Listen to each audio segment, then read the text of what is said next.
Forgetting the lyrics on stage with Bob Dylan and being father to Catwoman, Lenny Kravitz has come a long way from living in his busted rental car.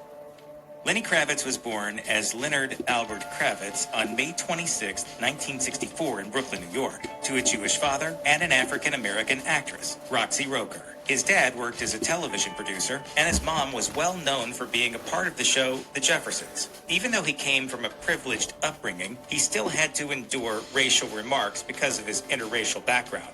According to Amo Mama, Kravitz's parents were very different from each other, with the singer even admitting that he shared a different relationship with his mom and dad. For Kravitz, his mom was loving and kind, saying about her, she wasn't someone who would gossip about people, and she was a very good gauge of character. She put others first.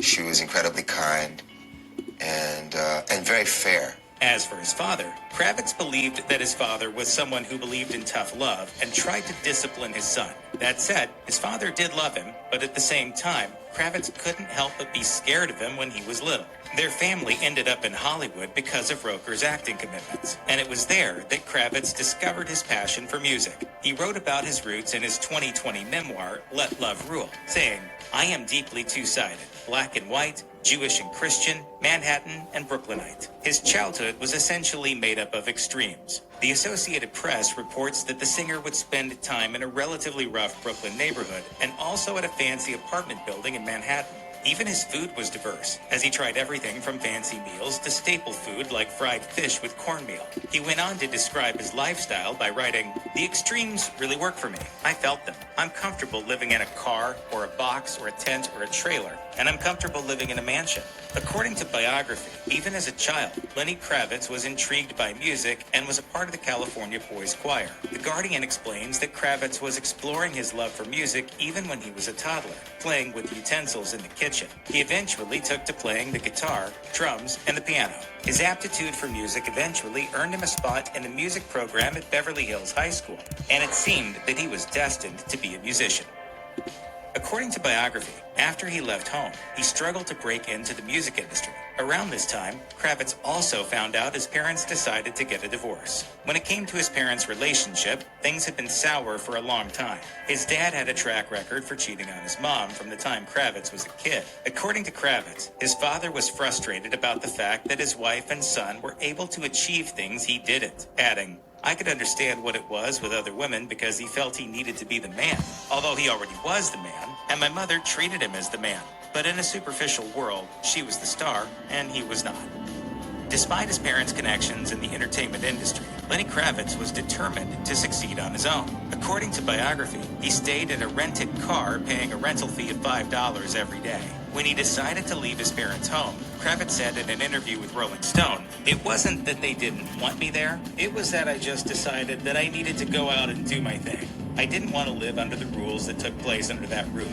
Basically, I lived in friends' houses, recording studios, cars. Most nights, Kravitz would sleep in front of his girlfriend's home, but that wasn't without its challenges. One day, the couple had a fight, and Kravitz slammed his car shut and broke the window. With no window, Kravitz obviously didn't sleep comfortably. Around the same time, Kravitz was holding odd jobs, working in fish markets, shoe shops, and more just to make ends meet. In 1987, Lenny Kravitz eloped with actor Lisa Bonet. The duo had their daughter, Zoe Kravitz, a year later. Even around this time, Kravitz didn't live lavishly. He and his budding family were roughing it out in a loft in New York, and as Kravitz described it to The Guardian, it was still grungy there. Artists were squatting, people were held up at knife point. Their bohemian life inspired later Kravitz's debut hippie-sounding album, Let Love Rule. But even at the time, things were still hard.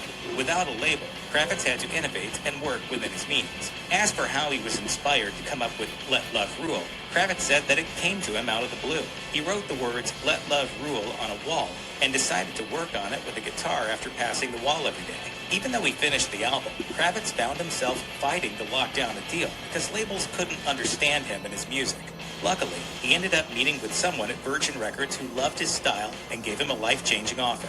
At the same time, other labels offered to sign him once they realized Virgin was trying to nab him, but he stayed with Virgin Records, explaining that he knew he'd get a true chance to evolve and develop with the label.